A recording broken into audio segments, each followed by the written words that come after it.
Ligpitin mo na ang mga gamit mo at umalis ka na. Hindi kailangan ng ospital na ito ang isang kontraktwal na tulad mo. Geneva, Switzerland. Ang pinakamahusay na heart trauma center sa buong Europa. Ang malamig na tinig ni Director Klaus ay nagpayelo sa buong opisina. Nakatayo lang doon ang 34 taong gulang na Filipina Fellow na si Jasmina, walang imik. Dahil lang sa siya ay isang Asyano at kontraktwal. Ngayon na ang araw na palalayasin siya sa ospital na ito. Ito ang pinakamagaling na ospital sa Europa, sabi ni Klaus habang padabog na inilapag ang mga dokumento. Hindi namin matatanggap ang sinumang sumisira sa kaayusan ng organisasyon tulad mo. Yumuko si Jasmina at sinimulang ayusin ang kanyang mga gamit. Sa loob ng luma niyang bag, may isang lumang kuwaderno at isang kulay-abong case. Sa loob ng case na iyon, ay maingat na nakatupi ang isang field patch na walang sinuman ang nakakaalam.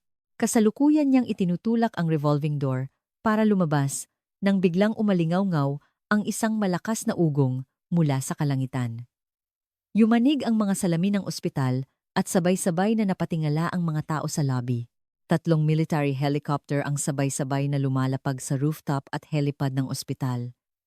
Sa gilid ng katawan ng mga helicopter na may pinta ng kulay abo at asul na linya, malinaw na nakikita ang marka ng NATO.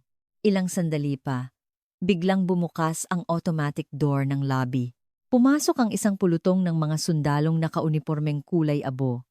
At sa kanilang unahan ay isang general na may maikling buhok. Siya si General Heilig, ang pinakamataas na pinuno ng NATO Medical Command. Hindi niya pinansin ang director o ang mga department head. Sa halip, nilakbay niya ang lobby at diretsyong naglakad patungo sa isang tao. Sa harap ng revolving door, dala ang kanyang bag. Huminto si Heilig sa harap ni Jasmina at dahan-dahan, napakabagal, itinaas niya ang kanyang kanang kamay sa kanyang noo. Isang perpektong anggulo ng pagsaludo. Umalingaw-ngaw ang boses ng general sa buong lobby. Inatake ang chairman ng European Union. Tinatawag ka ng alyansa. Nawala maging ang tunog ng paghinga sa lobby. Ang babaeng ilang sandali lang ang nakalipas ay pinalalayas dahil isa lamang siyang kontraktwal ang babaeng Asyano na walang kolorete sa mukha at tahimik ay sinasaluduhan ngayon ng pinakamataas na opisyal ng NATO na mutla ang mukha ni Director Klaus. Nanginginig ang kanyang mga labi, ngunit walang salitang lumabas. Walang nagbago sa ekspresyon ni Jasmina, para siyang sanay na sa ganitong mga pangyayari. Ang minamaliit na kontraktwal na fellow, ano nga ba ang kanyang tunay na pagkatao? Nagsimula ang kwento ilang araw bago iyon. Isang umaga kung saan mababa ang ulap sa ibabaw ng Lake Geneva, sa isang sulok ng cafeteria sa unang palapag ng International Heart Trauma Center, sa isang lugar na hindi gaanong napapansin ng mga tao. Tahimik na pinaglalaruan ni Jasmina ang kanyang baso ng tubig. Halos walang sino man sa ospital na ito ang may alam tungkol sa kanya. Sa kanyang personal file, nakasulat lamang, mula sa Pilipinas, short-term contract, Emergency Critical Care Fellow, 34 taong gulang, mukhang walang makeup, buhok na maayos na nakatali, malalim ang kanyang mga mata, ngunit may impression siyang hindi madaling magpakita ng emosyon. Kumikilos siya na para bang sinusubukan niyang burahin ang sarili niyang presensya. Hindi siya palasalita at hindi sumasali sa kuwentuhan ng mga kasamahan. Yung tagasilangan na yon, parang hirap umintindi ng Ingles, no? Bulong ng 2 nurse sa kabilang dako ng cafeteria. Kahit hininaan nila ang kanilang boses, tila sinadya nilang iparinig. Kontraktual lang, 3 buwan lang. Ano kaya ang lakas ng loob niya para pumunta rito? Alam ba niya kung anong klaseng ospital ito? Ibinaba ni Jasmina ang baso, nagkukunwaring hindi narinig. Bahagyang nanginginig ang dulo ng kanyang mga daliri, ngunit hindi nagbago ang kanyang ekspresyon. Kailan pa kaya siya nasanay sa ganitong mga tingin? Noong una, tiyak na nagiinit ang kanyang dibdib. Ngunit ngayon, parang may isang malamig na bato na lamang na nakadagan sa isang bahagi ng kanyang puso. Jasmina, nagpakidala nitong mga blood sample. Sabi ng isang nurse sa 6th ward habang padabog na iniabot ang mga papeles at mabilis na tumalikod. Walang bahid ng respeto sa tono ng pagtawag sa kanyang pangalan. Tumango lamang si Jasmina, tulad ng dati. Hindi siya nagtanong o nagpakilala. Ang kanyang likod habang naglalakad sa pasilyo ay mukhang maliit at kaawa-awa. Sa gitna ng pinakamahusay na ospital sa Europa, para siyang isang invisible na tao. Ngunit walang sino man ang nakakaalam kung anong kasaysayan ang nakatago sa maliit na katawang iyon, kung gaano karaming hangganan ng buhay at kamatayan ang nasaksihan ng tahimik na mga matang iyon. Sa bulsa ng kanyang gown, may isang maliit na portable ultrasound device, isang ugali na lagi niyang daladala sa field. Naglakad si Jasmina patungo sa 6th ward. Sa labas ng bintana, payapang kumikinang ang Lake Geneva. Isang mapayapang tanawin. Ngunit sa kanyang mga mata, tila may ibang tanawin na nakapatong dito. Isang maasukal na bulubundukin, isang field tent na puno ng amoy ng dugo. Mga dibdib na kailangan niyang buksan sa ilalim lamang ng liwanag ng isang headlamp. Umiling si Jasmina para alisin ang mga alaala. Dahil dito, hindi kailangan ang ganoong nakaraan. O sa halip, inakala niyang hindi kailangan. Hanggang sa sandaling iyon, ngunit sa mga European military physician, may ibang pangalan na umiikot. Ghost. Ilang taon na ang nakalipas nang magkaroon ng malawakang landslide sa isang bulubundukin sa Balkans. Nawalan ng kuryente at oxygen supply ang field hospital at hindi makalapag ang mga helicopter dahil sa masamang panahon. Ang gabing iyon ay impyerno. 2 sundalo na nadaganan ng gumuhong konkreto ang dinala. Pareho silang malapit ng sumabog ang puso. Walang kagamitan. Walang kuryente. Walang paraan para humingi ng tulong. Noon, lumabas ang isang batang babaeng Asyano. Sa ilalim lamang ng liwanag ng isang headlamp, sa loob ng isang pansamantalang tent, sa loob ng 7 oras na sunod-sunod, sabay niyang binuksan ang dibdib ng 2 sundalo. Gamit ang kanyang mga kamay, minasahe niya ang kanilang mga puso habang pinipigilan ang pagdurugo. Isang kamay sa puso ng pasyente sa kaliwa, ang isa naman ay nagpapatigil ng dugo sa kanan. Isang imposibleng gawain. Ngunit nagawa niya. Parehong nakaligtas. Sa gabing iyon, kasama ang 2 sundalo, umabot sa 22 ang bilang ng mga taong nabuhay dahil sa kanyang mga kamay. Ang surgical record na iyon ay nananatiling nakatago sa archives ng NATO Medical Command. Mula noon, ang mga field doctor mula sa iba't ibang bansa sa Europa. Sino ang pinakamagaling na field cardiac trauma specialist? Sa Aleman, Pranses, Italyano magkakaibang wika, ngunit iisa ang sagot. Yung Filipina na yon. Ghost, isang pangalang ibinigay dahil lilitaw siya na parang multo at mawawala rin na parang multo. Walang sino man ang nakakaalala sa kanyang tunay na pangalan. Tanging ang alamat ng ghost ang nanatili, ang katotohanang si Jasmina, na mabagal na naglalakad sa lobby ng ospital sa Geneva ngayon, ay ang taong iyon walang sino man sa ospital ang nakakaalam. Sa kailaliman ng kanyang bag, may isang kulay-abong case. Sa loob nito, kasama ng isang field patch, ay maingat na nakatupi ang isang NATO Service Medal. Ang parangal para sa pagliligtas sa 20 buhay. Isang medalya na personal na isinabit sa kanyang dibdib ng Supreme Allied Commander ng NATO. Kailanman ay hindi inilabas ni Jasmina ang medalyang iyon. Iniisip niyang hindi ito isang bagay na dapat ipagmalaki. Ang pagliligtas ng buhay ay natural na tungkulin ng isang mediko. Ang medalya ay isang piraso lamang ng metal. Ganoon lagi ang kanyang pag-iisip. Ngunit iba ang mga tao sa ospital na ito. Ang mahalaga sa kanila ay ang edukasyon, karanasan, at ang nakikitang posisyon. Ano naman ang alam ng isang kontraktual na taga-silangan? Sa pasilyo, sa lounge, sa mga meeting, Paulit-ulit na naririnig ni Jasmina ang mga salitang iyon. Hindi siya tumutol, hindi rin siya nagalit. Paminsan-minsan lang, kapag tumitingin siya sa labas ng bintana, naaalala niya ang gabing iyon sa Balkans, ang amoy ng dugo, ang mga daing, ang dalawang pusong tumitibok sa ilalim ng liwanag ng headlamp. Noon, walang nagtanong tungkol sa kanyang pinag-aralan, walang nagtanong kung siya ba ay kontraktual o regular. Ang tanging mahalaga ay kung mabubuhay ba o mamamatay. Tahimik na napabuntong hininga si Jasmina. Dahil hindi ito ang field, dahil dito, hindi gumagana ang ganoong katotohanan. Ngunit hindi niya alam na malapit nang dumating sa ospital na ito ang isang sandaling katulad ng sa field ng umagang iyon. Habang dumadaan si Jasmina sa lobby, biglang may isang matinis na tunog ng preno ang pumasok sa bintana.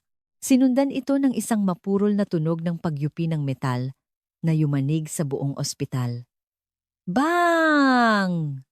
Sabay-sabay na napalingon ang mga tao sa lobby. Sa intersection sa tapat ng ospital, isang tram ang nadiskaril at tumagilid. Mga sigawan, tunog ng mga nababasag na salamin, tunog ng nayuping bakal na rehas na kumakaladkad sa sahig. May aksidente! Sigaw ng isang tao. Nagtakbuhan ang mga doktor at nurse patungo sa bintana, ngunit walang sinuman ang unang tumakbo palabas.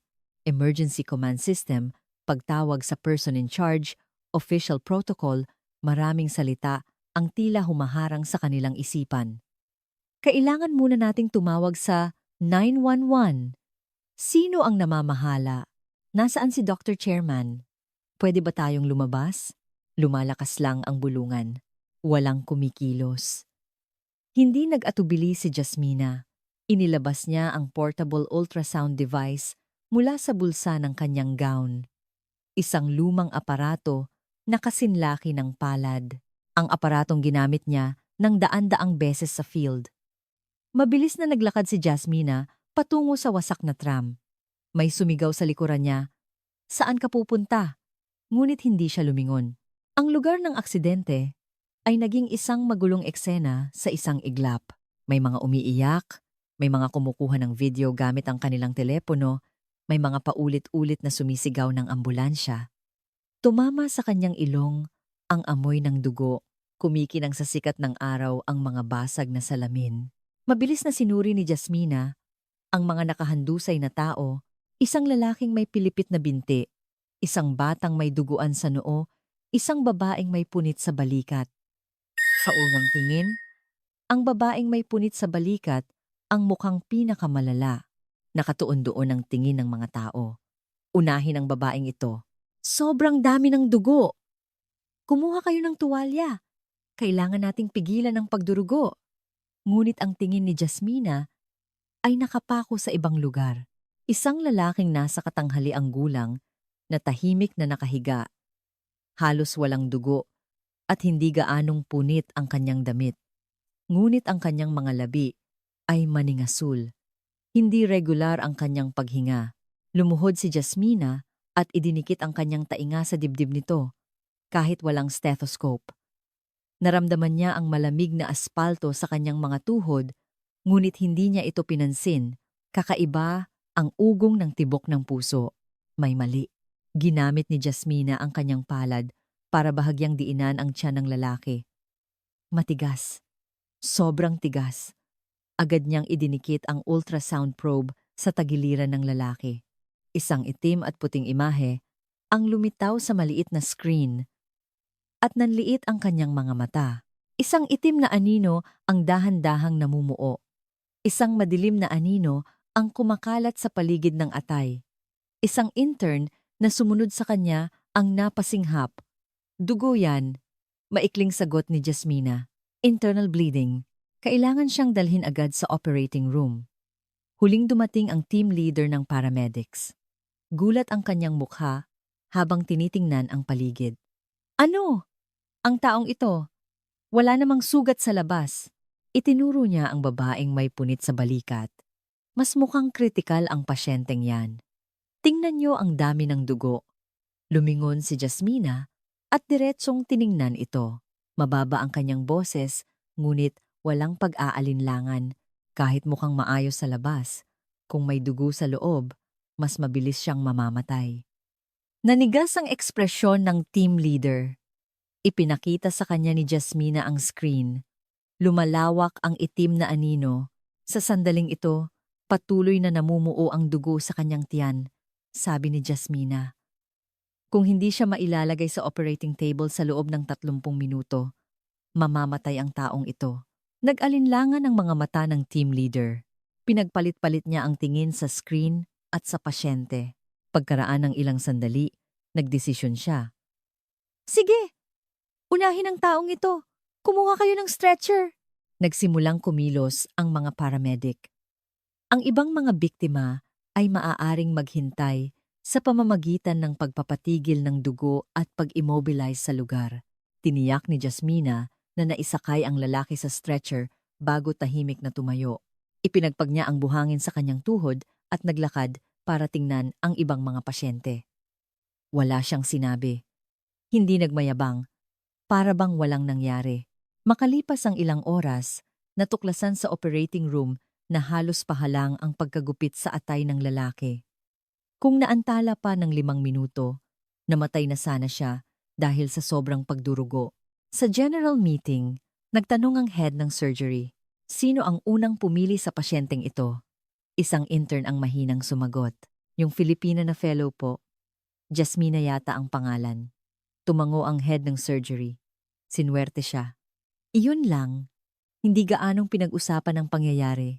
Ang atensyon ng mga tao sa ospital ay nasa iba na.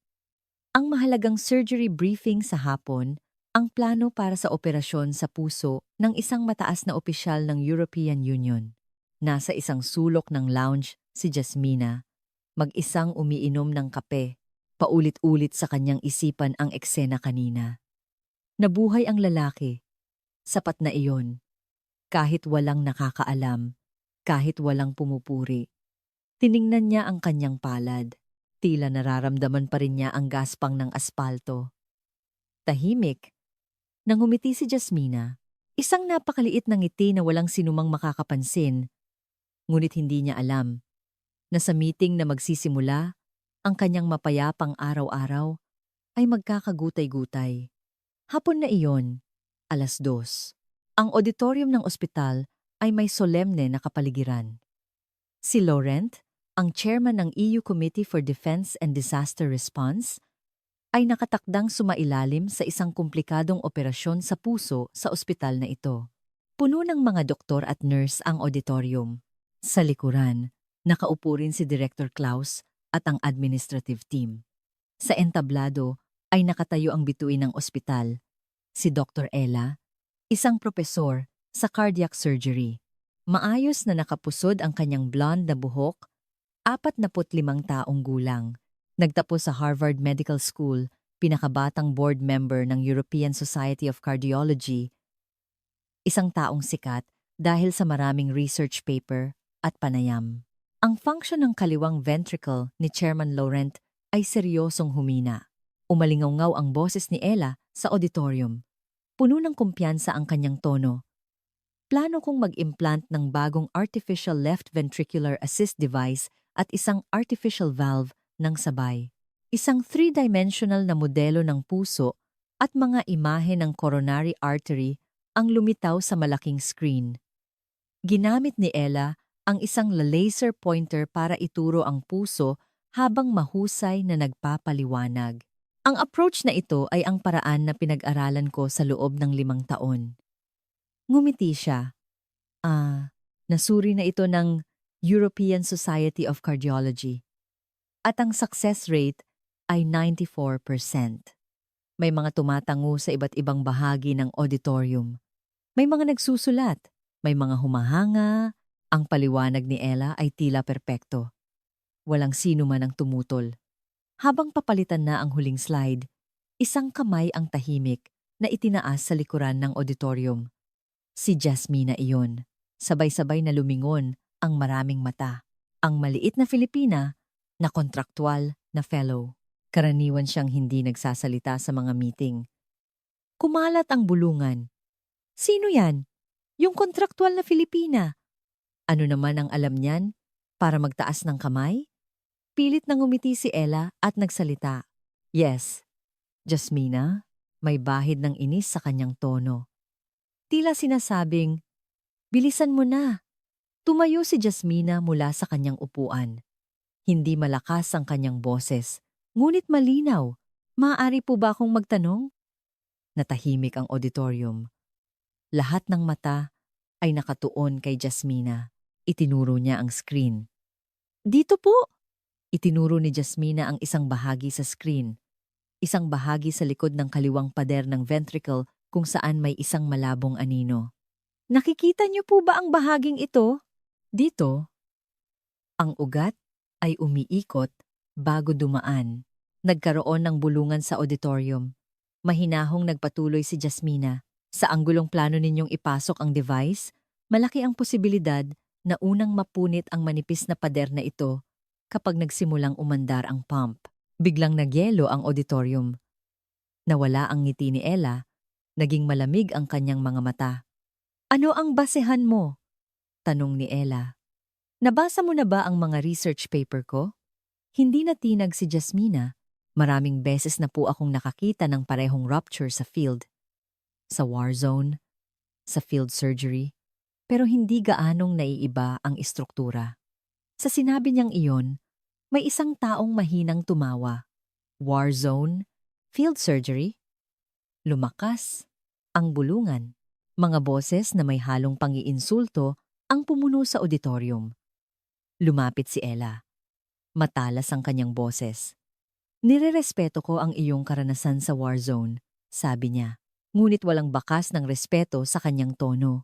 Ngunit ang surgical plan na ito ay nasuri na ng European Society of Cardiology. Tinitigan ni Ella si Jasmina. Tila tumitingin sa isang insekto. At sa ospital na ito, alam ng lahat kung sino ang nagdedesisyon sa direksyon ng operasyon. May isang taong mahinang tumawa sa likuran. Ang iba ay umiwas ng tingin, habang ang iba ay hayagang masamang nakatingin kay Jasmina. Nag-krus ng braso si Ella. Sino ka para turuan ako kung paano mag-opera? Tumaas ang kanyang boses. Nagtapos ako sa Harvard Medical School. 20 taon na, akong may karanasan at mahigit 1,000 operasyon sa puso na ang aking ginawa. Itinuro ni Ella si Jasmina. Ano ka?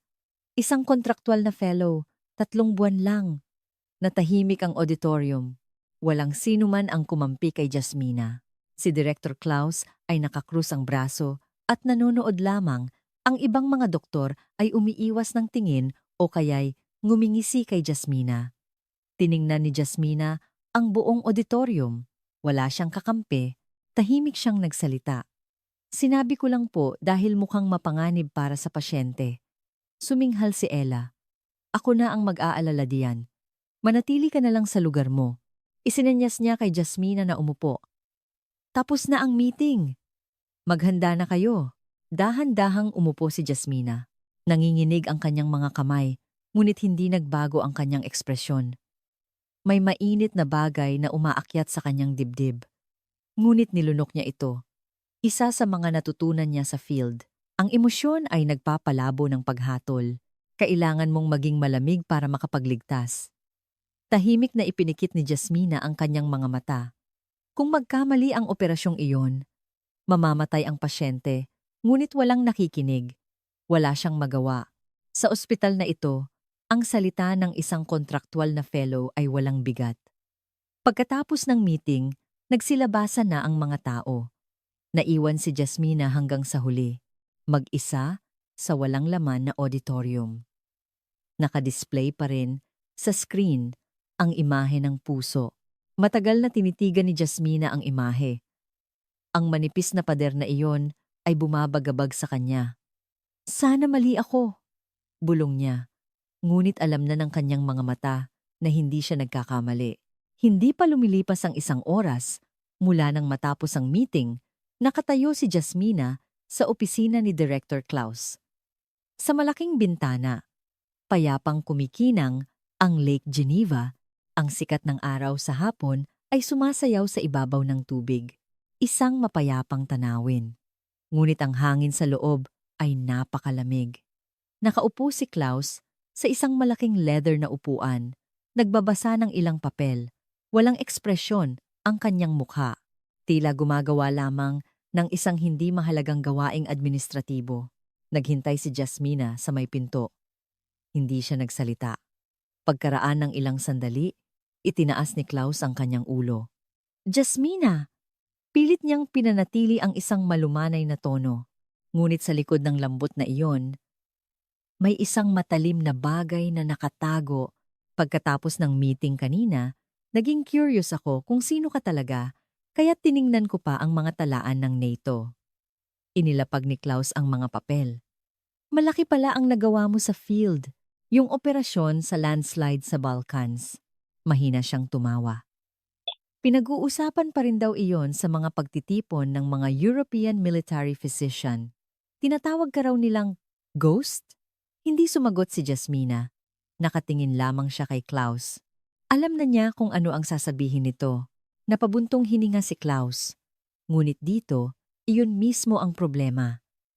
Sumandal siya sa upuan. Kontraktual ka lang, 3 buwan lang. Naging malamig ang kanyang boses.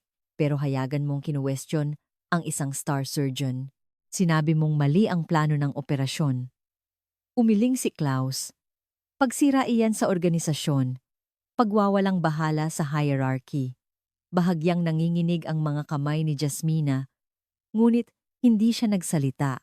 May kinuha si Klaus na isang papel mula sa drawer ng kanyang desk. Itinulak niya ito patungo kay Jasmina. Tatapusin natin ang kontrata mo simula ngayong araw. Tumingin si Jasmina sa papel. Puno ng itim na mga salita. Sa bahagi ng dahilan, nakasulat. Nagdulot ng kalituhan sa decision-making system, hindi angkop sa kultura ng organisasyon. Matagal na tinitigan ni Jasmina ang papel sa gitna ng mga salitang nakasulat sa papel. Wala ni isang beses na nabanggit ang kaligtasan ng pasyente. Kung bakit siya nagtaas ng kamay, kung ano ang kanyang ikinababahala, lahat iyon ay walang kahulugan. Ang tanging mahalaga ay ang hierarchy. Idinagdag ni Klaus. Ibibigay namin ang karagdagang sweldo. Tapusin natin ito ng maayos. Walang bahid ng pagsisisi sa kanyang boses. Walang protesta, walang paliwanag, walang galit. Bahagyang nagulat si Klaus. Tila inaasahan niya ang isang mas matinding reaksyon. Ngunit, tahimik na kinuha ni Jasmina ang papel at tumalikod. Bago buksan ang pinto, idinagdag niya ang isang pangungusap. Sana, maging matagumpay ang operasyong iyon. Hindi sumagot si Klaus. Sumara ang pinto. Naglakad si Jasmina sa pasilyo patungo sa kanyang locker. Hindi nanginginig ang kanyang mga hakbang. Ngunit sa kanyang dibdib, may isang mainit na bagay na kumukulo, hindi galit. Panghihinayang. Kung magkamali ang operasyong iyon, may mamamatay. Ngunit walang nakikinig. Binuksan ni Jasmina ang kanyang locker. Kaunti lang ang laman, isang gown, isang lumang kuwaderno, at isang kulay abong case. Inilabas niya ang case at tinitigan ito sandali. Sa loob, maingat na nakatupi ang isang field patch at ang NATO Service Medal. 20 ito buhay. 7 oras na operasyon sa dilim, ang gabing umasa lamang sa liwanag ng isang headlamp. Ibinalik ni Jasmina ang case sa kailaliman ng kanyang bag. Dahil dito, hindi kailangan ang mga bagay na ito. Matapos ligpitin ang kanyang mga gamit, naglakad siya patungo sa lobby. Walang sino man sa mga dumadaan ang pumansin sa kanya.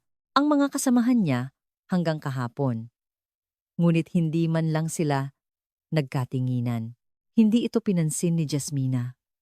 Sanay na siya. Isa sa mga natutunan niya sa field. Kapag tapos na ang misyon, umalis ng walang panghihinayang. Nakita na niya ang revolving door. Huling beses niyang tiningnan ang lobby ng ospital. Ang sikat ng araw na pumapasok sa bintana. Ang mga abalang staff. Ang announcement na naririnig kung saan. Paalam. Bulong niya. Hindi malinaw kung para kanino. Itinulak ni Jasmina ang revolving door. Ang malamig na hangin sa labas ay humaplos sa kanyang mukha. Ang hangin ng taglagas sa Geneva.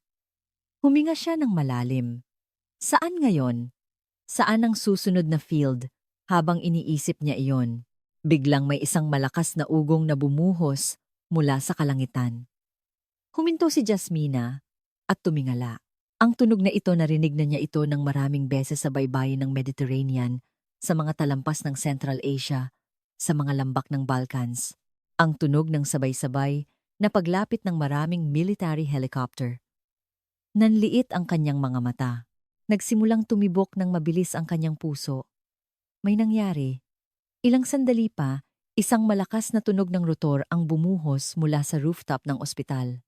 Halos lahat ng tao sa lobby ay tumakbo sa bintana. Isang hindi kapanipaniwalang tanawin ang bumungad sa kanila. 3 helicopter, mga helicopter na may kupas na kulay abo at asul na linya ang sabay-sabay na lumapag sa helipad at rooftop ng ospital.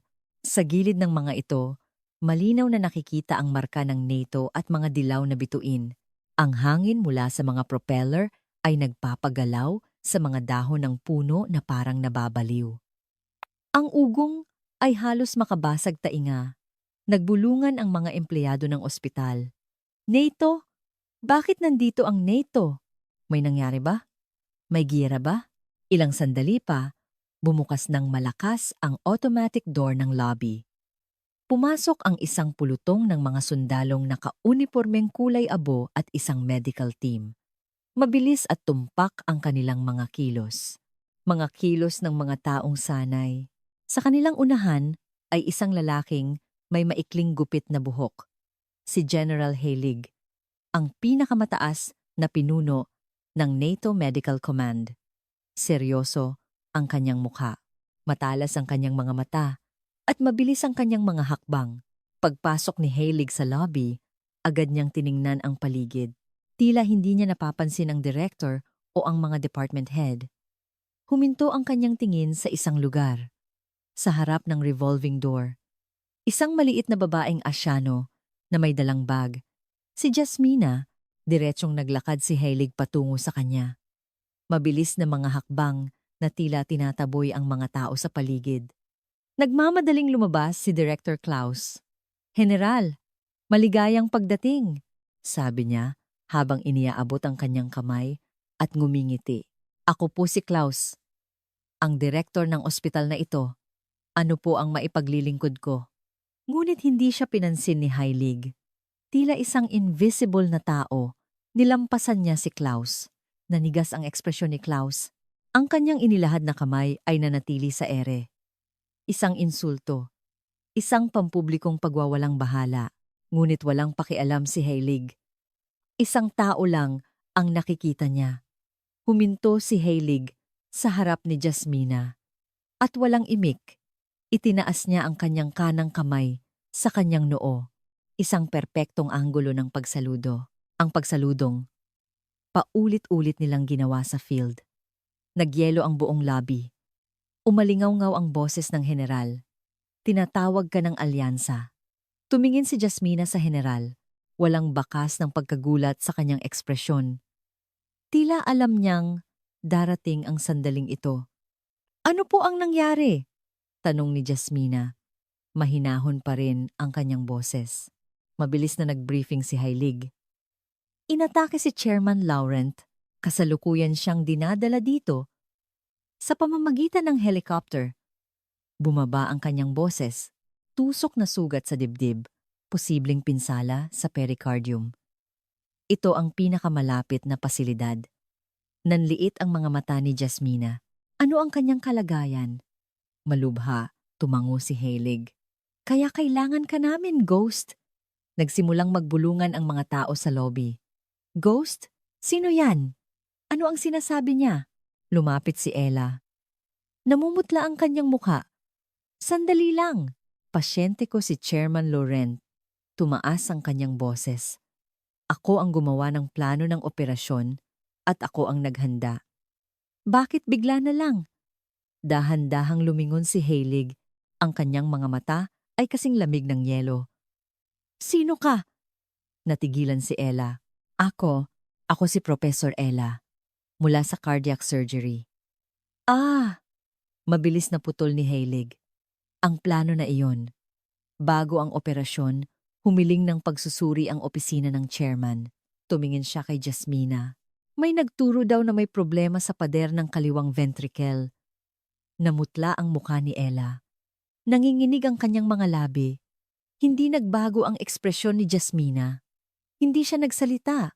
Muling bumaling si Heilig kay Jasmina. Ghost? Hindi! Major Reyes. Formal niyang binanggit ang kanyang rango. Philippine Army Medical Corps. Special Consultant sa NATO Field Trauma Team. Tumatanggap ng NATO Service Medal. Nagbulungan ang lobby. Nanlaki ang mga mata ng mga tao. Mula sa sandaling ito, ang pamumuno sa operasyong ito ay nasa iyo, deklara ni Heilig. Utos mula sa Supreme Allied Commander. Naging parang papel ang mukha ni Director Klaus. Ang kontraktual na ilang sandali lang ay pinalalayas niya ay sinasaluduhan ngayon ng isang general ng NATO. Sandaling natahimik si Jasmina. Dahan-dahan niyang tiningnan ang lobby. Ang mga taong ilang sandali lang ay minamaliit at tinatawanan siya. Ngayon ay nakatingin sa kanya nang may pagtataka. Tumango si Jasmina. Ihanda ang operating room. Tahimik pa rin ang kanyang boses. Ngunit sa loob nito, may isang hindi natitinag na lakas. Wala na tayong oras. Puno na ang pasilyo, patungo sa operating room ng mga tauhan ng NATO at ospital. Ibinalita mula sa helicopter na si Chairman Laurent ay isinasakay na sa stretcher. Maputla ang kanyang mukha at may mantsa ng dugo sa kanyang dibdib. Sa emergency record, isang linya ang nakasulat. Tusok na sugat sa dibdib, posibleng pinsala sa pericardium, posibilidad ng rupture sa pader ng kaliwang ventricle. Mabilis na binasa ni Jasmina ang chart. Huminto ang kanyang mga mata. Sa isang linya, pader ng kaliwang ventricle. Ang mismong bahagi na itinuro niya sa meeting. Dahil sa atake, nasira ang bahaging iyon na dati nang mahina. Itinaas ni Jasmina ang kanyang ulo. Ano ang status ng paghahanda sa operasyon? Sumagot ang isang military physician ng NATO, gagamitin natin ang pasilidad ng ospital na ito. Ang mga kagamitan ay dekalidad. Tumango si Jasmina. Noon, may narinig siyang mga yapak mula sa dulo ng pasilyo. Si Ella iyon, nakasuot siya ng surgical gown, nakasuot na rin siya ng guwantes. May maitim na bilog sa ilalim ng kanyang mga mata. Maputla ang kanyang mukha, ngunit may kakaibang determinasyon sa kanyang mga mata. Ang pasyenteng ito ay orihinal kong operasyon, sabi ni Ella habang lumalapit. Kung hindi gagawin ayon sa plano ko, sino ang mananagot? Natahimik ang pasilyo. Lahat ng tingin ay nakatuon sa dalawa. Sandaling tiningnan ni Jasmina si Ella. Walang emosyong mababasa sa kanyang mga mata. Ang pananagutan ay huhusgahan batay sa kung buhay ba ang pasyente o hindi. Itinaas ni Jasmina ang chart. Itinuro niya ang isang bahagyang anino sa ultrasound at CT scan. Ang bahaging ito ay mahina na, sabi niya. Sinabi ko na ito noong meeting. Ang pagpasok ng device dito ay parang pagbutas sa isang pader na malapit ng sumabog. Nanginginig ang mga labi ni Ella. Haka-haka mo lang yan. Hindi sumagot si Jasmina. Mahina itong nagsalita. Sumasang-ayon ako. High risk iyan. Nanigas ang mukha ni Ella. Kinagat niya ang kanyang labi. Umalingaw-ngaw ang boses ni General Heilig sa pasilyo. Sa sandaling ito, ang ranggo ng taong ito ay hindi fellow. Itinuro niya si Jasmina. Siya ang pinuno ng Field Cardiac Surgery ng Alyansa sa frontline. Natahimik ang pasilyo. Tiningnan ni Heilig si Ella.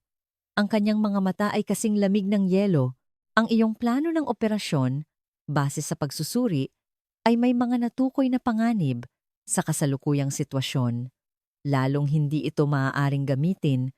Bumukas at sumara ang bibig ni Ella. Walang salitang lumabas. Maraming bagay ang pumasok sa kanyang isipan. Research team, grants, articles, interviews, ambisyon. Ngunit walang lumabas sa kanyang bibig. Maingat na lumapit si Director Klaus. General, sandali lang po, sabi niya habang ngumingiti. Ako po ang namamahala sa ospital na ito. Ang pamumuno sa operasyon ay dapat nasa aming staff. Lumingon si Heilig.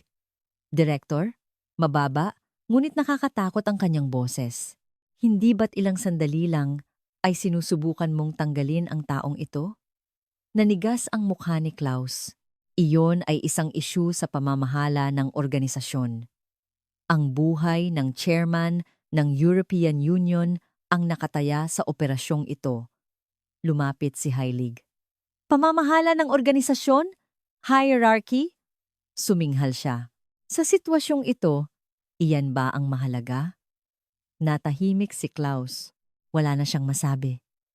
Tiningnan ni Heilig ang buong pasilyo. Nakikinig ba kayong lahat? Umalingaw-ngaw ang kanyang boses. Ang lahat ng desisyon sa operasyong ito ay nasa kamay ni Major Reyes. May tumututol ba? Walang sumagot. Sumandal si Klaus sa pader at umiwas ng tingin. Ibinaba ni Jasmina ang chart. Buksan ang operating room, mahinahon niyang sinabi, "Wala na tayong oras. Kailangan nating magsimula sa loob ng 30 minuto." Nagsimulang kumilos ng mabilis ang NATO team. Bumukas ang pinto ng operating room. Sa ilalim ng malamig na ilaw ng mga surgical lamp, inihanda ang operating table. Nagbihis si Jasmina ng surgical gown at naghugas ng kamay. Ang malamig na tubig ay dumaloy sa kanyang mga kamay. Sandali niyang tiningnan ang sarili sa salamin, ang parehong mga mata mula sa field. Malamig at hindi natitinag. Lumingon si Jasmina. Magsimula na tayo. Pumasok siya sa operating room. Sumara ang pinto. Naiwan sa pasilyo ang NATO team at ang mga staff ng ospital. Nakasandal si Ella sa pader. Nanginginig ang mga kamay. Sa kanyang mga mata, hindi galit o amor propyo, kundi takot. Paano kung magtagumpay talaga ang kontraktual na iyon, ang Filipina na iyon? Ang isiping iyon, ang pumuno sa kanyang utak. Mga 15 minuto matapos magsimula ang operasyon, puno ng tensyon ang operating room. Regular na tumutunog ang heart monitor. Bukas ang dibdib ni Laurent. Pula na ang dugo sa pagitan ng pericardium at thoracic cavity. Mahinahong nagbibigay ng mga utos si Jasmina. Ihanda ang cardiopulmonary bypass. Dalhin ang suction. Buksan na ang suture set. Hindi malakas ang kanyang boses, ngunit mas mabilis itong naririnig ng lahat. Ang ritmo na natutunan niya sa field hinahati ang mga hakbang, nag-uutos, kinukumpirma, at sumusulong sa susunod. Ang surgical team ay kumikilos ng maayos ayon sa kanyang mga utos. Noon, biglang bumukas ang pinto ng operating room. Lahat ng tingin ay napunta doon. Si Ella iyon. Nagmamadali siyang pumasok na nakasuot ng surgical gown. Maputla ang kanyang mukha, ngunit may kakaibang determinasyon sa kanyang mga mata. "Sandali!" Sigaw ni Ella. "Sasali ako. Ito ang aking specialty." Nagyelo ang operating room. Isang assistant surgeon ang mabilis na nagsalita. "Professor Ella, ngayon, tumahimik ka." Sigaw ni Ella. "Ako ang naghanda sa operasyong ito. Pasyente ko yan." Lumapit siya sa operating table. May kabaliwan sa kanyang mga mata. Amor propyo iyon ang nagpapakilos sa kanya. 20 taong karanasan. Harvard Medical School, board member ng European Society of Cardiology. Lahat ng titulong iyon ay guguho sa harap ng maliit na Filipina na kontraktual na iyon. Hindi niya iyon matanggap. Tumayo si Ella sa tabi ni Jasmina. "Tabi! Ako na!" Inilahad niya ang kanyang kamay. Tila kukunin niya ang isang surgical instrument. Hindi kumilos si Jasmina. Nakatitig pa rin siya sa puso ni Laurent sa operating table. Tila hindi niya napapansin ang presensya ni Ella. Isang mahabang katahimikan. Lahat sa operating room ay huminto sa paghinga. Dahan-dahan, napakabagal, lumingon si Jasmina. Malamig ang kanyang mga mata. Mas malamig pa sa nagyayelong bulubundukin sa Balkans noong gabing iyon. "Professor Ella," tahimik na sabi ni Jasmina. Walang emosyong dala ang kanyang boses. Ang nasa operating table na ito ay puso ng isang tao. Lumapit si Jasmina kay Ella. Hindi ito isang kasangkapan para ibalik ang iyong amor propyo. Nanigas ang mukha ni Ella. Ano? Umalis ka? Matigas na sabi ni Jasmina. Bawal ang amateur sa operating room. Ang salitang iyon ay hindi isang simpleng puna. Ito ay isang hatol. Nabuka ang bibig ni Ella. Walang salitang lumabas. Amateur. Isang 20 daong veterano na cardiac surgeon, isang propesor, isang nagtapos sa Harvard, ay tinawag na amateur. Sa publiko, sa harap ng lahat, ang maliit na katawan ni Jasmina ay dapat na mukhang kaawa-awa sa harap ng matangkad na si Ella. Ngunit sa sandaling iyon, walang sino man sa operating room ang nakaramdam niyon. Sa halip, si Ella ang mukhang maliit. Hindi mapapalitan ng karanasan ang tamang paghatol, sabi ni Jasmina. Buhay ng pasyente ang pinag-uusapan ko, hindi ang iyong reputasyon. Hindi na makatayo si Ella, nang hina ang kanyang mga binti. Nanginginig ang kanyang mga kamay. Ito ay isang insulto, bulong ni Ella, ngunit walang lakas ang kanyang boses. Lumingon na si Jasmina, pabalik sa operating table. Lumabas ka na. Nakakaabala ka. Ang isang pangungusap na iyon ay tumusok na parang punyal sa dibdib ni Ella. Patalikod na lumabas si Ella sa operating room. Ang tunog ng pagsara ng pinto ay nagkumpirma sa kanyang pagkatalo. Sa pasilyo, sumandal si Ella sa pader. Nawalan ng lakas ang kanyang mga binti. Tumulo ang luha mula sa kanyang mga mata. Hindi niya alam kung galit o kahihiyan. Amateur. Ang salitang iyon ay hindi maalis sa kanyang isipan. Samantala, sa loob ng operating room, muling umalingaw-ngaw ang mahinahong boses ni Jasmina. Magpatuloy tayo. Ihanda ang suction. Tila nakalimutan na niya si Ella. Ang tanging mahalaga ay ang pusong nasa harapan niya. Regular na tumutunog ang heart monitor. Nagpapatuloy ang operasyon. Puno ng tensyon ang operating room. Sa ilalim ng mga ilaw, bukas ang dibdib ni Laurent. Pula ang dugo sa kanyang thoracic cavity. Sinuri ng mga mata ni Jasmina ang nasirang bahagi. Isang punit sa pericardium, at ang bahaging inaasahan niya ang pader ng kaliwang ventricle ay delikadong numipis. Maraming dugo ang namuo, sabi ng assistant surgeon. Tumango si Jasmina. Ilalantad muna natin ang rupture. Suction. Kumilos ang kanyang mga kamay. Isang galaw na daan-daang beses na niyang inulit sa field. Nang mahigop ang dugo, lumitaw ang buong pinsala. May tumatagas na dugo mula sa punit, sa pericardium. At sa ilalim nito, may isang bahagyang bitak sa pader ng kaliwang ventricle. Nanliit ang mga mata ni Jasmina. Heto na, ang lugar na itinuro niya, ang mismong lugar na sasabog kung itinuloy ang plano ni Ella. Kasalukuyan itong kumakapit lang, isang maliit na paggalaw lang, at puputok ito. Napasinghap ang assistant surgeon. Anong gagawin natin? Ipinakita ni Jasmina ang sagot sa pamamagitan ng pagkilos. Lalagyan natin ng stay sutures ang pinakamahinang bahagi muna. Ang kanyang mga kamay ay gumagalaw na parang tubig. Tila sanay na siya sa ganitong sitwasyon.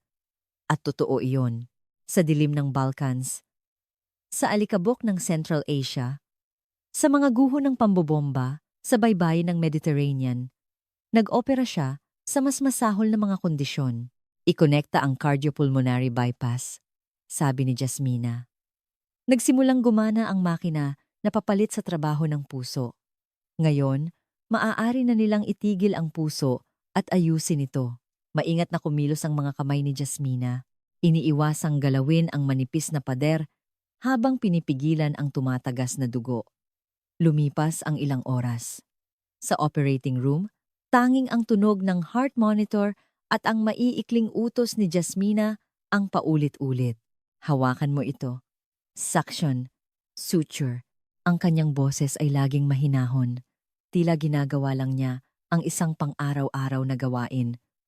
Noon, biglang tumunog ang isang warning alarm mula sa monitor. Beep, beep, beep! Bumaba ang blood pressure. Nag-aalalang sigaw ng anesthesiologist. 50/30. Nasa shock state siya. Nagkagulo ang operating room. Namutla ang mga mukha ng mga assistant surgeon, ngunit hindi natinag si Jasmina. Tiningnan niya ang monitor at muling sinuri ang nasirang bahagi. May isa pang pinagmumulan ng pagdurugo. Mahinahon pa rin ang kanyang boses. Sa likod ng pericardium, sa isang lugar na hindi nakikita. Mabilis na kumilos ang mga kamay ni Jasmina. Bahagya niyang itinaas ang puso para tingnan ang likod. Nandoon, isang maliit na butas ang nagbubuga ng dugo. Nakita ko na. Forceps. Inilahad niya ang kanyang kamay. Inabot ng assistant surgeon ang instrumento. Hindi nag-atubili si Jasmina. Sa tamang lugar, inilagay niya ang forceps. Tumigil ang dugo. Magbigay ng IV fluids. Itaas ang blood pressure. Utos ni Jasmina. Tumango ang anesthesiologist. Tumataas na ang blood pressure. 60/40. Isang buntong hininga ng ginhawa ang kumalat sa operating room. Hindi huminto si Jasmina. Hindi pa tapos. Ipagpatuloy ang pagtatahi. Muling kumilos ang kanyang mga kamay. Tinatahi ang punit na pericardium. Pinapatibay ang mahinang pader. Maingat ngunit mabilis para hindi pumutok. Ang surgical team ay kumikilos ayon sa kanyang ritmo. Tila matagal na silang magkasama. Isang beses lang nagsalita si Jasmina. Ngayon, sa isang salitang iyon, sabay-sabay na kumilos ang anesthesiologist, circulating nurse, at mga assistant. Dahan-dahang binawasan ang cardiopulmonary bypass, ibinalik ang dugo sa puso, at hinayaang tumibok ito ng kusa. Lahat ay nakatingin sa monitor. Noong una, hindi regular. Tila nanginginig. At pagkatapos, dug, dug, dug, dug. Bumalik ang regular na tibok ng puso. Normal rhythm! Sigaw ng anesthesiologist. Ang tibok ng puso, blood pressure, oxygen saturation, lahat ay bumalik sa normal na antas. May isang taong mahinang, napabuntong hininga. Ang isa naman ay napapikit sa loob ng kanyang maskara. Tiningnan lamang ni Jasmina ang orasan. 5 oras, 40 minuto. Tapos na ang operasyon, sabi niya. Umalingaw-ngaw ang palakpakan sa operating room. Yumuko ang isang military physician ng NATO bilang paggalang. Kahanga-hanga, Major. Hindi nagbago ang ekspresyon ni Jasmina. Hindi pa tapos. Ilipat siya sa ICU at i-monitor sa loob ng 24 oras. Tinanggal niya ang kanyang guwantes at lumabas ng operating room. Sa pasilyo, naghihintay si General Heilig. Kumusta? Tumango si Jasmina. Tagumpay. Pero kailangan niya ng pahinga sa ngayon. Isang ngiti ng ginhawa ang lumitaw sa mukha ni Heilig. Iyan ang ghost. Mahina siyang tumawa. May utang na loob na naman sa iyo ang Europa. Hindi sumagot si Jasmina. Tumingin lamang siya sa labas ng bintana. Ang takip silim ay kumakalat sa ibabaw ng Lake Geneva. Ang pulang liwanag ay sumasayaw sa tubig. Tila nararamdaman pa rin niya ang tibok ng puso sa dulo ng kanyang mga daliri. Ang maliit na panginginig na iyon, ang hangganan ng buhay at kamatayan. Tahimik na ipinikit ni Jasmina ang kanyang mga mata. Ngayong araw, nakapagligtas na naman siya. Sapat na iyon. Gabi na iyon. Muling nagtipon ang mga empleyado sa conference hall ng ospital. Sa labas ng bintana, kumikinang ang mga ilaw ng Geneva. Ngunit mabigat ang kapaligiran sa loob. Umalis na ang general ng NATO para mag-ulat sa headquarters. At ilang military physician na lang ang tahimik na nakatayo sa likuran. Seryoso ang kanilang mga mukha. Umakyat sa entablado si Director Klaus. Iba ang kanyang mukha. Wala na ang malumanay na ngiti, napalitan ng isang matalas na tensyon. Mga kasama, nagsalita si Klaus. Lahat ng nangyari sa ospital na ito ngayon ay classified information na may kaugnayan sa seguridad ng Europa. Itinaas niya ang isang bunto ng mga papel. Pumirma kayo sa non-disclosure agreement na ito. Hindi ninyo maaaring ibunyag sa labas ang anumang nasaksihan ninyo ngayon. Nagbulungan ang mga empleyado. Ngunit walang tumutol. Federal law, criminal charges, information leak ang mga salitang nakasulat, nang makapal ay nagpabigat sa kanilang mga kamay. Pumila sila para pumirma. Matapos ang lahat ng pirma, may isang papel pang inilabas si Klaus at huminga siya ng malalim. Tungkol kay fellow Jasmina Reyes. Ang mga tingin sa conference hall ay sabay-sabay na napunta kay Jasmina na nakaupo sa sulok. Nagpatuloy si Klaus. Si Miss Reyes ay tatanggalin sa kanyang kontrata simula ngayong araw. Nagbulungan ang mga tao. Ang taong nagligtas sa chairman tatanggalin? Hindi nagbago ang ekspresyon ni Klaus. Dalawa ang dahilan. Itinaas niya ang kanyang mga daliri. Una, nagdulot siya ng kalituhan sa pamamagitan ng hindi angkop na pakikialam sa plano ng operasyon. Pangalawa, malubha niyang sinira ang hierarchy sa loob ng organisasyon. Tumaas ang kanyang boses. Ito ay isang malinaw na paglabag sa kontrata.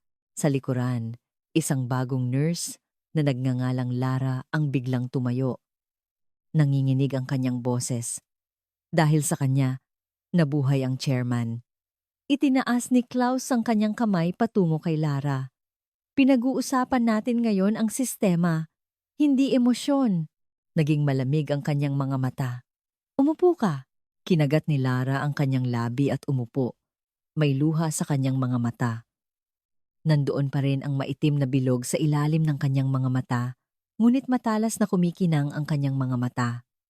Bilang head ng cardiac surgery, may sasabihin ako, sabi ni Ella. Siyempre, kinikilala ko ang galing ni Miss Reyes sa pag-opera. Totoo rin na nabuhay ang pasyente. Tumango siya. Ngunit tumaas ang boses ni Ella. Ito ang pinakamahusay na ospital sa Europa. Isang lugar na may sistema at hierarchy. Tiningnan niya si Jasmina. Winalang bahala niya ang sistemang iyon at hayagan niya akong ininsulto. Inilagay ni Ella ang kanyang kamay sa dibdib. 10 taon na akong propesor. Nagtapos sa Harvard, nanginginig ang kanyang boses. At ako ay tinawag na amateur ng isang kontraktual. Sa harap ng lahat, natahimik ang conference hall. Tumingin si Ella kay Klaus. Hindi natin maaaring hayaan ang ganitong pangyayari. Sino pa ang rerespeto sa hierarchy? Tumango si Klaus. Sang-ayon ako, Professor Ella. Tumingin siya kay Jasmina. Miss Reyes, ayusin mo na ang iyong mga gamit. Ang karagdagang suweldo ay... Noon, bumukas ng malakas ang pinto ng conference hall. Lahat ng tingin ay napunta doon. Pumasok si Chairman Laurent na naka-wheelchair, kasama ang kanyang mga security. Maputla ang kanyang mukha. Nakabalot siya ng kumot sa ibabaw ng kanyang gown. Ilang oras pa lang ang nakalipas mula sa kanyang operasyon. Ngunit malinaw ang kanyang mga mata. Isang tingin na kasing tigas ng bakal. Nagmamadaling lumapit si Klaus. Chairman, kailangan niyo pong magpahinga.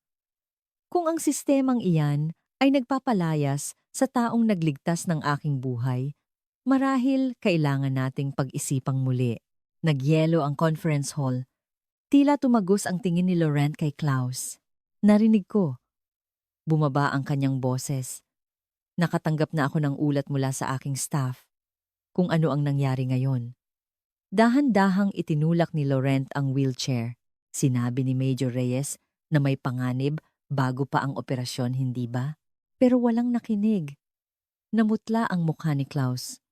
Iyon po ay isang hindi pagkakaintindihan. Hindi pagkakaintindihan? Tumaas ang boses ni Laurent. Kung pinakinggan ninyo siya, sana naayos na ang problema bago pa ako atakihin. Pero winalang bahala ninyo siya. Tinanggal. At ngayon ay sinusubukan nyo na namang palayasin. Namutla rin ang mukha ni Ella. Umatras siya patungo sa pader. Tumingin si Laurent kay Jasmina. May init sa kanyang mga mata. Salamat, sabi niya. Kung wala ka, wala ako rito ngayon. Inilahad ni Laurent ang kanyang kamay kay Jasmina. Gusto kitang irekomenda bilang permanenteng Chief of Disaster Cardiac Response ng ospital na ito. Yumanig ang hangin sa conference hall at bilang consultant din ng EU Disaster Medical Team. Permanenteng chief? EU consultant ang pinakamataas na alok na maaaring matanggap ng isang kontraktual na fellow. Isang posisyon na pangarap kahit ng isang regular na doktor. Nanigas ang mukha ni Klaus. Sumandal si Ella sa pader, kinakagat ang kanyang labi. Nagmamadaling lumapit ang direktor, chairman. Siyempre po, malugod namin siyang tinatanggap. Sabi niya habang ngumingiti. Ang isyu po sa kontrata ni Miss Reyes ay may hindi lang pagkakaintindihan. Muli po naming susuriin. Sandali lang po. Umalingaw-ngaw ang boses ni Jasmina. Natahimik ang conference hall. Dahan-dahang tumayo si Jasmina mula sa kanyang upuan. Lahat ng tingin ay nakatuon sa kanya. Tumingin siya kay Laurent. Mahinahon pa rin ang kanyang mga mata. Chairman, sabi ni Jasmina. Nagpapasalamat po ako sa alok. Ngunit hindi po ako mananatili rito. Nagbulungan ang mga tao. Tumaas ang kilay ni Laurent. Maaari ko bang malaman kung bakit? Sandaling natahimik si Jasmina. Dahan-dahan niyang tiningnan ang buong conference hall. Si Klaus, si Ella, at ang maraming mukha. Ang mga taong ilang sandali lang ay sinusubukan siyang palayasin. Ngayon ay nakatingin sa kanya ng may pagtataka o takot. Ang dahilan kung bakit ako tinitingnan ng mga tao ngayon ay hindi dahil sa magaling ako. Mababa ngunit malinaw ang kanyang boses. Dahil nandito po kayo. Nakikinig si Laurent. Nagpatuloy si Jasmina. Ang pagbabagong nagmumula sa takot ay hindi nagtatagal. Tumingin si Jasmina, kina Klaus at Ella. Kung tatanggapin nila ako ulit. Hindi. Dahil sa kinikilala nila ang aking kakayahan. Sabi niya. Dahil sa takot. Dahil takot sila sa inyong ganti. Takot sa mga kaparusahan. Natahimik ang conference hall. Tahimik ngunit matatag na umalingaw-ngaw ang boses ni Jasmina. Ang ganyang klaseng pagkilala ay hindi lumilikha ng tunay na pagbabago. Nanigas ang mukha ni Klaus. Nakayuko si Ella, pinaglalaruan ang kanyang mga daliri. Tumingin si Jasmina kay Laurent. Ang tunay na pagbabago ay nagmumula sa pag-unawa, hindi sa takot. Sabi niya, kung gusto nilang magbago talaga, kailangan nilang aminin sa kanilang sarili na ako ang tama, na mas mahalaga ang buhay ng pasyente kaysa sa hierarchy, na mas mahalaga ang kakayahan kaysa sa karanasan. Bumaba ang boses ni Jasmina. Kung wala ang pag-unawang iyon at kikilos lang sila dahil sa pressure ng kapangyarihan, pagkaalis ko, may ibang taong makakaranas ng parehong bagay. Walang sinuman sa conference hall ang makatutol.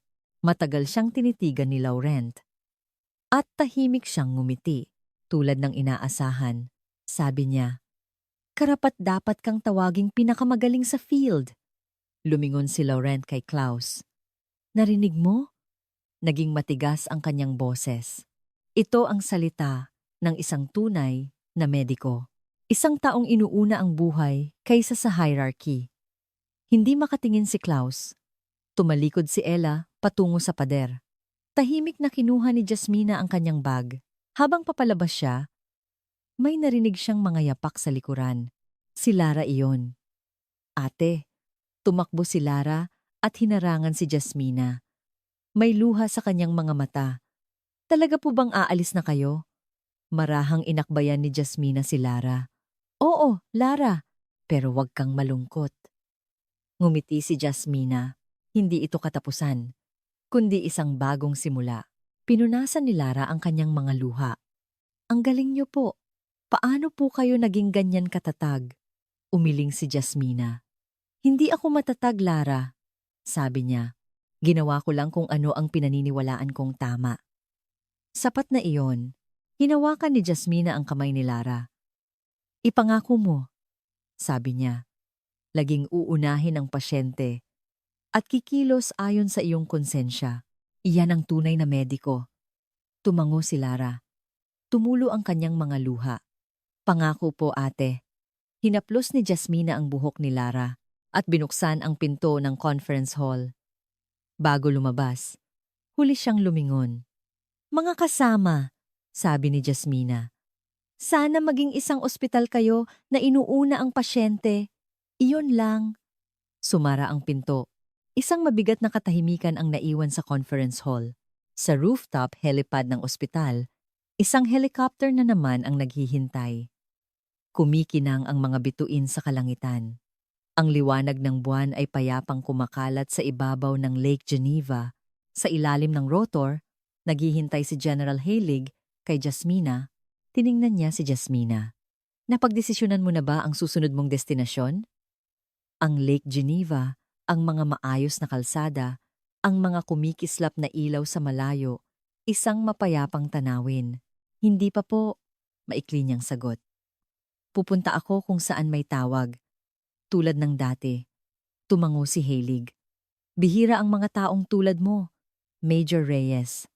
Sabi niya, tanggihan ang alok ng chairman ng European Union. Ngumiti si Jasmina.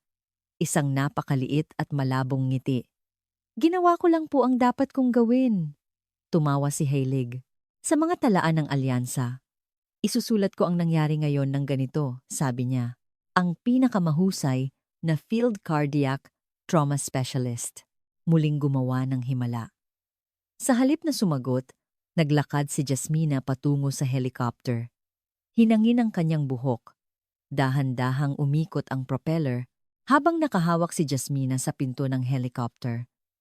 Nagtanong si Heilig, wala kang pinagsisisihan? Lumingon si Jasmina. Pagsisisi? Tanong niya pabalik. Posisyon? Karangalan? Isang matatag na trabaho? Lahat iyon ay tinanggihan mo. Sandaling nag-isip si Jasmina. Wala po akong pinagsisisihan, sabi niya. Dahil pinili ko kung ano ang pinaniniwalaan kong tama. Umakyat si Jasmina sa helicopter. Sumara ang pinto. Mabilis na umikot ang rotor. Ang ugong ay pumuno sa kalangitan. Dahan-dahang umangat ang helicopter. Ang gusali ng Geneva International Heart Trauma Center ay unti-unting lumiliit. Sa ilalim ng bintana, kumikinang ang mga ilaw. Tumingin si Jasmina sa labas. May ilang taong nakatayo sa rooftop ng ospital. May isang kumakaway. Si Lara kaya iyon? Bahagyang ngumiti si Jasmina at ibinaling ang kanyang tingin sa unahan. Sa ibang lungsod, sa ibang lugar, may isang taong walang pangalan na duguan. Doon, maaaring muling tawagin ang pangalang Ghost. Hindi ang kanyang pangalan ang iniisip ni Jasmina, kundi ang dapat niyang gawin. Hindi ito pagkatalo. Ito ay paglaya. Ang pagtatanggol sa kanyang mga prinsipyo, ang hindi pagkukompromiso, iyon ang tunay na tagumpay. Nawala ang helicopter sa kalangitan.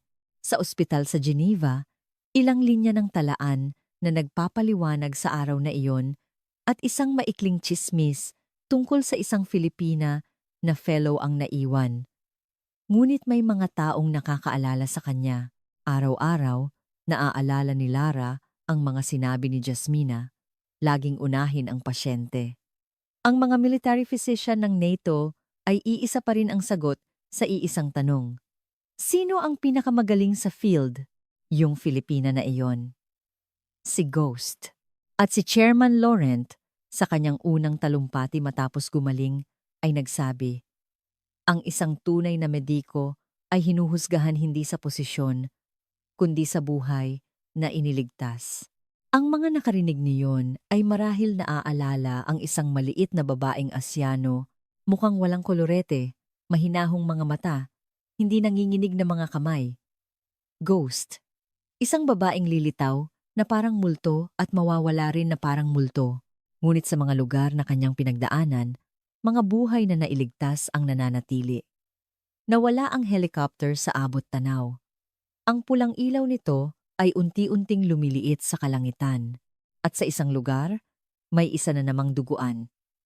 Alam ni Jasmina, ang kanyang laban para lumikha ng isang mas mahusay na sistema, para lumikha ng isang mundo kung saan ang buhay ng pasyente ang pinakamahalaga, magpapatuloy siya. Tulad ng dati, sa pangalang Ghost o sa pangalang Jasmina, kumikinang ang mga bituin sa kalangitan. Ang liwanag ng buwan ay payapang dumadaloy sa ibabaw ng Lake Geneva. At ang pulang ilaw ng helicopter ay lumilipad patungo sa isang bagong simula. Kamusta ang kwento natin ngayon? Saan ka man nakikinig sa sandaling ito? Ibahagi ang iyong kwento sa mga komento. Mag-subscribe at i-like para makita agad ang mga pinakabagong video. Maraming salamat sa inyong pagsama ngayon.